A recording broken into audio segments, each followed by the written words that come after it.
Hello guys, good morning. स्वागत है आप सबका एक नए व्लॉग में। आज है मंडे और आज हम करने वाले हैं कुछ ख़ास। चलिए आपको दिखाते हैं।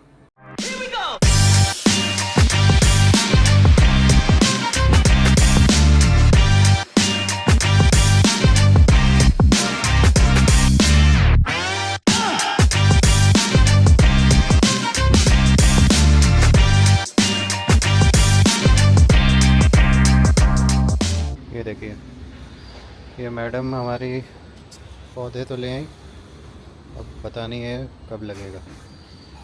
कुछ इधर हैं, कुछ वहाँ रखे हैं और कुछ बगल की बालकनी में। तो आज हम ये सारे प्लांट्स लगाएंगे। चलिए दिखाते हैं आपको। पौधे तो ले आई, अब लगाना कब है? जब ऑफिस से छुट्टी मिलेगी तब। अभी बहुत काम है ऑफिस में भी और घर में भी।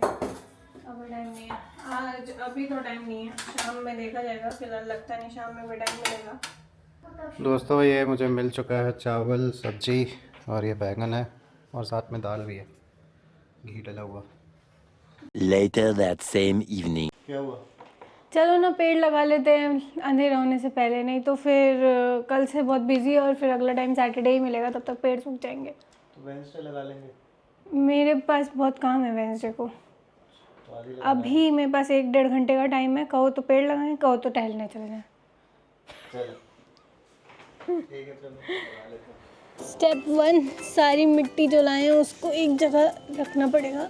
मैंने हर जगह सुना है कि मिट्टी पुरानी हो गई या मिट्टी ख़राब हो गई, तो आप खुद सोचिए इस बात का सेंस है क्या? मिट्टी कभी पुरानी हो सकती है? तो मिट्टी पुरानी नहीं होती है गमले की, कभी भी हमको नई नई मिट्टी बनानी पड़ती है। तो इसके लिए मैं इसमें मिला रही हूँ वर्मी कंपोस्ट। ये नॉर्मल नर्सरी से ही बोरी भर के मिट्टी ले आई थी मैं। अभी इसमें मैंने मिलाया वर्मी कंपोस्ट पूरा 5 किलो, क्योंकि ये मिट्टी भी लगभग 6-7 किलो थी मेरी गार्डन सॉइल। उसमें मैंने 5 kg वर्मी कंपोस्ट मिला दिया और मैंने इसमें मिलाया कोकोपीट। ये कोकोपीट है, मैं थोड़ी सी कोकोपीट लूँगी, ज़्यादा। ये 5 किलो का पैकेट है, मैं ज़्यादा नहीं लूँगी, मैं लगभग 2 किलो लूँगी। हमने कोकोपीट मिला लिया और हम इसमें मिलाएंगे थोड़े फर्टिलाइज़र, जैसे कि नीम की खली। बेसिकली कोई कीड़ा मकोड़ा ये सब ओरिजिनल मिट्टी में नहीं लगेगा, अब उसके आगे पीछे जो हो देखा जाएगा। मैं बीच बीच में वैसे कभी कभी नीम की खली डालती रहती हूँ, तो ये वाली ख़त्म हो गई है, मैं और लेके आऊँगी। ये मेरी बहुत 2-3 बार मैंने यूज़ कर रही है ऐसे ही गार्डनिंग करने के लिए। और ये इसका नाम तो पता नहीं क्या है, लेकिन ये मेरे माली ने दिया था जब मैंने पेड़ खरीदे थे, कि इसको मिलाइएगा ना सॉइल में तो फूल अच्छे खिलेंगे। तो मैं ये भी थोड़ा सा मिला लेती हूँ। अब मेरी सारी फर्टिलाइज़र्स हो गए, सब हो गया। अब मैं करूँगी, मैं अपने सारे गमलों की मिट्टी पहले हटाऊँगी। तो यहाँ जगह की कमी हो गई मेरे पास। पता है, मुझे ऐसा लगता है कि मेरे इस गमले में पेड़ इसलिए सूखते हैं कि इसमें ड्रेनेज सिस्टम है तो, लेकिन प्रॉपर नहीं है अभी। बचपन में हम नानी के घर में बाहर गार्डन में मिट्टी से खेलते थे और हमको अब रियलाइज़ हुआ है, जब मैं सारी पढ़ाई लिखाई हो गई, अब थोड़ा टाइम मिला है ज़िंदगी में अपने शौक़ पूरे करने का, तो अब हम अपने थोड़े बचपन के शौक़ पूरे कर रहे हैं। हम और मेरे कज़न सब मिट्टी में खेलते रहते थे, मिट्टी के घर बनाते थे, बड़ा मज़ा आता था।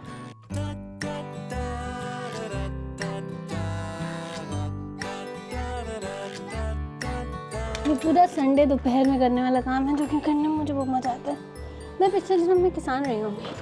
देखिए एक पौधा कितनी मिट्टी होल्ड करता है और फिर जब डेड हो जाता है तो छोड़ देता है। दैट इज़ वाई आपको ये समझना पड़ेगा ज़िंदगी में कि आप कुछ भी पकड़ के नहीं रख सकते, जो जा रहा है उसे जाने दीजिए। आपको हमारे व्लॉग में लाइफ लेसन तो खूब मिल जाएंगे। देने के लिए ज्ञान है, समझने के लिए नहीं। गाइस, अब हम सारी मिट्टी सान लेंगे। ये मत डालना ये कहीं, नहीं तो लोग कहेंगे अंदर कीड़ा होगा। मेरी स्पेशली मेरी मम्मी, अंदर कीड़ा होगा, अंदर तो खजूरा होगा, तुम्हें काट लेगा। काटेगा तो शानू है ना बचाने के लिए। हम ऐसे मिट्टी में खेल रहे हैं, उनको कुछ होने लगेगा। बस हो गया गाइस, अब मेरी मिट्टी सन चुकी है। पहले आधी आधी डालेंगे, फिर अगर हमारी मिट्टी ज़्यादा होगी तो हम और मिट्टी ऊपर से डाल देंगे, क्योंकि मुझे लग रहा है कि ये मिट्टी ज़्यादा होगी मेरे गमलों के हिसाब से। हाँ, वैसे भी मिट्टी बैठता ही है, मैं ज़्यादा भरूँगी तो 2-4 दिन में कम ही हो जाएगा। अब मेरे को जब भी टाइम मिलता है तो मैं इसमें कभी जैसे मनी प्लांट होता है, तो मनी प्लांट में मैं चावल उबालती हूँ, तो मैं चावल का पानी ऐसे 15 दिन में 20 दिन में एक बार डाल देती हूँ।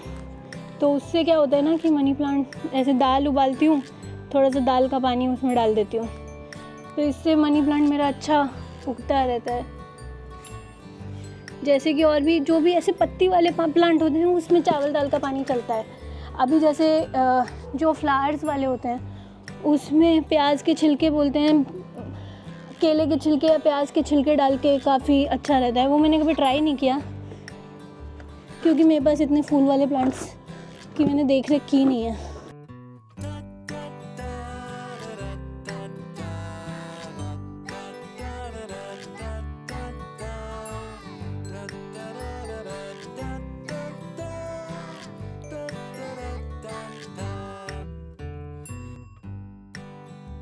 देखिए ये एकदम खिला हुआ फूल लाए थे, मिट्टी सूख गई, ये फूल सूख गया।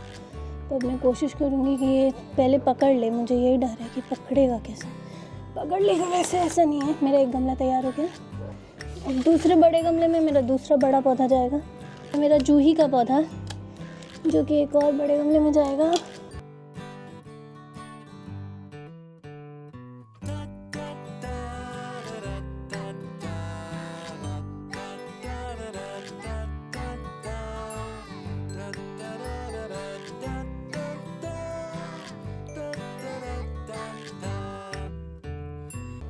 इसमें लगा देने से ये पेड़ की तना कमज़ोर है ना, तो वो तना बढ़िया रहेगा इसमें से लगा देने से। ये तो मोगरा है, ये मेरे पास ऑलरेडी एक था, तो मुझे ये फूल बहुत पसंद है, ये पेड़ ही बहुत पसंद है मुझे। मैंने एक था मेरे पास, 2 और ले आई, 3 कर लिया। मेरा बस चले तो मैं तो इसका पूरा गार्डन बना लूँ।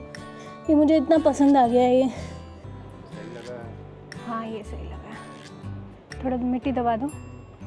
ये तुम्हारा फेवरेट है, अब इसको इसमें लगाओ। हाँ इसको उसमें लगा।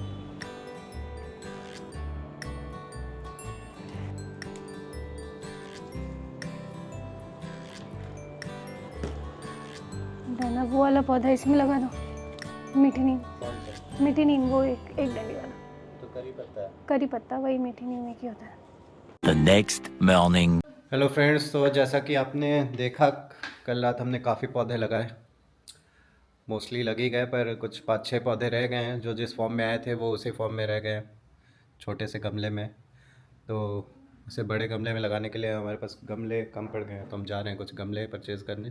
तो कल तो हम बहुत थक गए थे गार्डनिंग करके, अब हम आज जा रहे हैं और गमले लेने, क्योंकि पेड़ ज़्यादा हो गए, गमले कम हो गए। तो हम इसी लूप में फंसे हुए हैं। देखते चलते। वाह ये कितने अच्छे गमले हैं नहीं।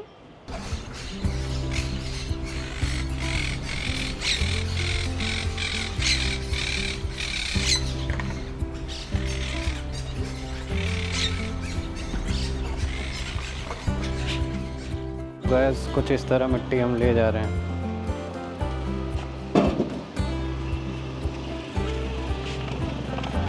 एक ही आ पाएगा, बाकी आके रख देना। तो गैस हम गमले और मिट्टी ले चुके हैं। ये देखिए कुछ गीतिका ने पौधे भी ले लिए। 3 पौधे हैं यहाँ पे आउटडोर, 2 गमले इधर, 2 गमले इधर और 6 गमले डिक्की में हमारे। 1 hour later. हेलो गाइस, ये जो आप देख रहे हो ये टोटल 10 गमले हैं। इन 10 गमलों में हम ये सारे पौधे लगाएंगे। तो चलिए शुरू करते हैं।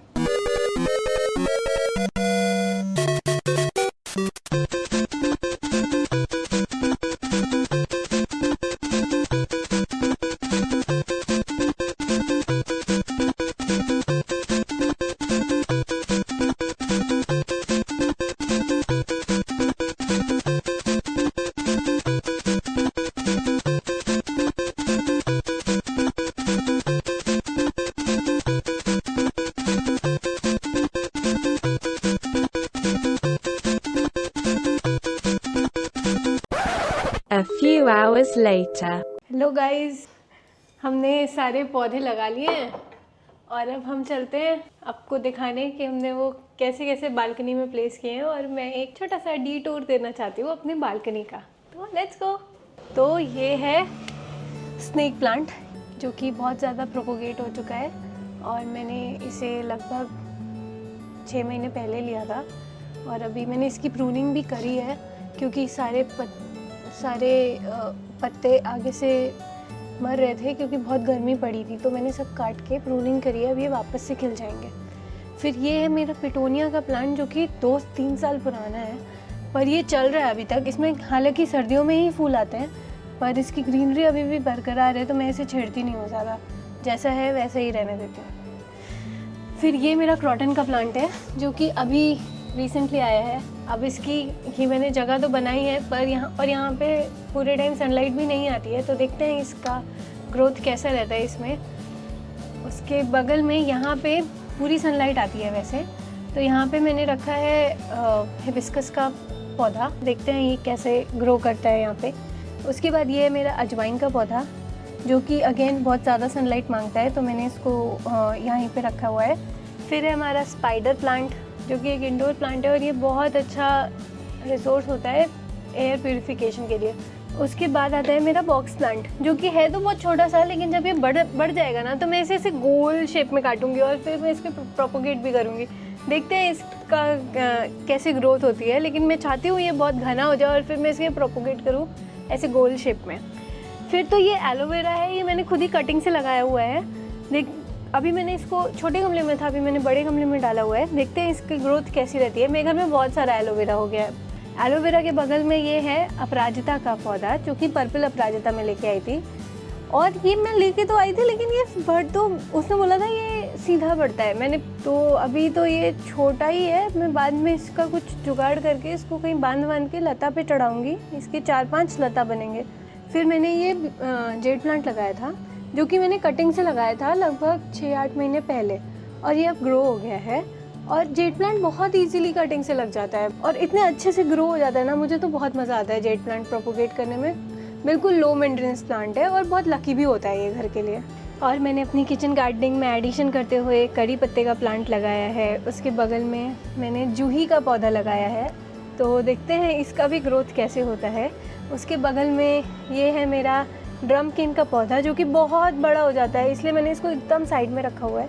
फिर ये मनी प्लांट है, मेरे पास ऑलरेडी एक और मनी प्लांट था, लेकिन वो अभी बहुत गर्मी पड़ी ना तो सारा मनी प्लांट मेरा सूख गया।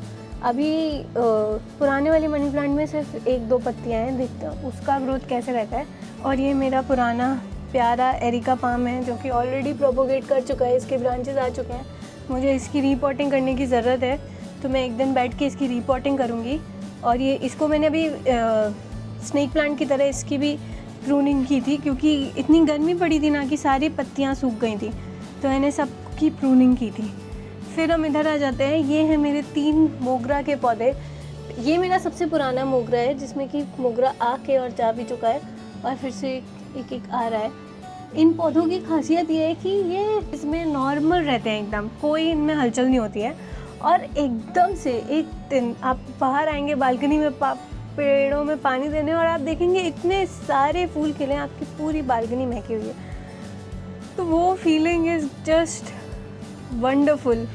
इसलिए पहले मेरे पास एक था और मैं इसकी इतनी दीवानी हो गई कि मैंने और दो ले लिए इसके बाय देन। और उसके बाद फिर इधर आते हैं। इधर मैंने इस तरह के प्लांटर्स मंगाए थे लगभग 1.5 साल पहले मीशो से, और उसमें पहले तो मैंने पिटोनिया लगाया था, पर पिटोनिया थोड़े टाइम चला फिर चला नहीं, तो फिर मैंने ये सब कटिंग से उगाया है और सब में मैंने जेड प्लांट लगा दिया। अब देखते हैं इनकी ग्रोथ कैसे होती है। तो ये सब कटिंग से ही जेड प्लांट लगे हुए हैं, और इन्होंने इतनी सुंदर बालकनी सजाई है, सारी लाइट लगा दी है, और अब ये नाइट गार्डन टाइप का बन गया है पूरा बालकनी हमारा।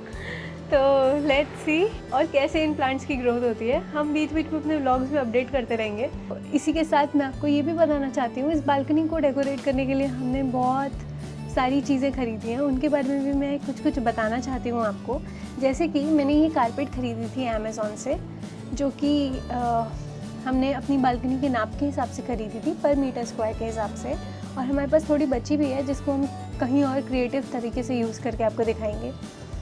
उसके बाद मैंने इस कारपेट के साथ इस तरह के प्लांट स्टैंड लेने ज़रूरी समझे, क्योंकि जब स्टैंड की वजह से मेरी कारपेट डैमेज नहीं होती है। अभी मैंने इस बालकनी में 6 ऐसे स्टैंड रख रखे हैं जो कि मैंने मीशो से लिया था बहुत ही रीज़नेबल प्राइस में। यहाँ के लिए हम वो स्टैंड मंगाएंगे और फिर लगाएंगे। और इसके साथ हमने ये गमले भी ख़रीदे हैं। ये मैंने 10 गमले अमेज़ॉन से ख़रीदे थे 14 इंच ईच विद ट्रे। और हमने प्लास्टिक के गमले इसलिए ख़रीदे क्योंकि ये लो मेंटेनेंस होते हैं, इसमें हमें पेंट नहीं करना है, इसमें हमें बारिश में भीगने का कोई टेंशन नहीं, धूप में ज़्यादा धूप है तो भी कोई टेंशन नहीं है हमें। और बस प्लास्टिक के गमलों में हमें ड्रेनेज की प्रॉब्लम अगर हमारी नहीं है तो फिर ये प्लास्टिक के गमले हमारे सालों साल से चल रहे हैं। ये गमले मेरे 3 साल पुराने हो गए। और इसके साथ बालकनी डेकोरेशन के लिए ये लाइट्स ली थी अमेज़ॉन से। उसके बाद ये कुछ आर्टिफिशियल प्लांट्स लीव्स हैं जो कि हमने अमेज़ॉन से अगेन मंगाई। और ये प्लांटर्स, रेलिंग प्लांटर्स हमने मीशो से मंगाए थे जो कि मेरे चल रहे हैं 2-3 साल से चल रहे हैं ये मेरे प्लांटर्स। इसी के साथ मैं इस वीडियो को यहीं अंत करना चाहती हूँ। अगर आपने यहाँ तक ये वीडियो देखा है तो प्लीज़ इसे लाइक करें और हमारे चैनल को सब्सक्राइब करें। तो मिलते हैं हम आपसे अगले व्लॉग में, तब तक के लिए नमस्कार, बाय बाय।